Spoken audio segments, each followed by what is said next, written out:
First, thunderstorms delayed the dress rehearsal for NASA's megarocket over the weekend, the final crucial step before launching it to the moon. Then, lightning struck twice for the simulation test, figuratively speaking. Mission operators said they needed to stop mid-rehearsal on Sunday to sort out a problem in the mobile tower that supports the rocket, known as the Space Launch System, on the ground. A fan that keeps hazardous gases out of the launcher wasn't working. When it failed, technicians tried to use a backup fan to proceed, only to discover that it wasn't working either. Each one was having a different issue, officials said. The fans are intended to prevent gases that could cause a fire from entering the launch pad during the fueling process, said Charlie Blackwell Thompson, launch director at Kennedy Space Center in Cape Canaveral, Florida. This is called positive pressurization. Without the fan system, the NASA team didn't believe it was safe to put the propellant into the rocket. We decided that we wanted to really understand that, given it was the first time loading the vehicle, and we made the decision to stand down to get in a configuration to go troubleshoot that and then be ready to make another run at it, she said during a briefing with reporters on Sunday.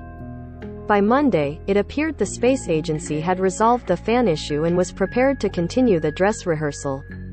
NASA is readying the 32-story, £5.75 million rocket for a mission to the moon, known as Artemis I. It's the first in a series of deep space exploration voyages that could blast off as early as May.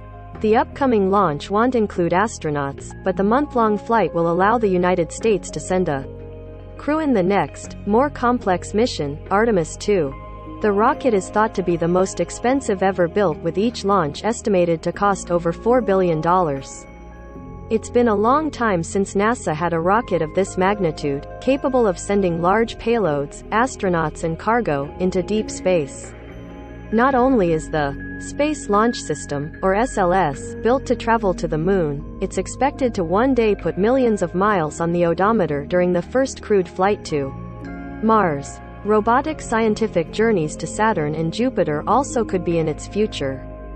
At its Florida launch pad, the fully assembled rocket, capped with the Orion spacecraft, is undergoing a 2-day demonstration that involves filling the rocket with liquid fuel, practicing a countdown that stops right before ignition, and draining the tanks. Artemis I could lift off from the launch pad as early as May, depending on how the wet dress rehearsal goes at the launch pad, according to NASA.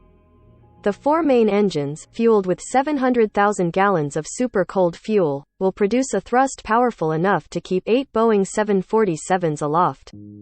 Filling the human goose tanks will take about 8 hours. Only after successfully completing this so-called wet dress rehearsal will NASA set a date for the first lunar mission, agency leaders have said. Officials have said Artemis could lift off as early as May, though it's more likely it will happen this summer, given the tight schedule. As of Sunday evening, NASA didn't believe the storms and lightning in the vicinity of the launch pad had anything to do with the fans malfunctioning. Mission representatives said the system ran normally during the foul weather. When NASA said it was go for tanking fuel, it wasn't immediately clear to the public how the agency addressed the fan problem overnight. Mike Serafin, Artemis mission manager, told reporters on Sunday the events surrounding the rocket rehearsal, including 4 lightning strikes inside the launch pad perimeter the day before, have been unusual. It has been one of the more interesting 48 hours that I've had in the context of working missions leading up to a launch, and, in this case, leading up to a key test, he said.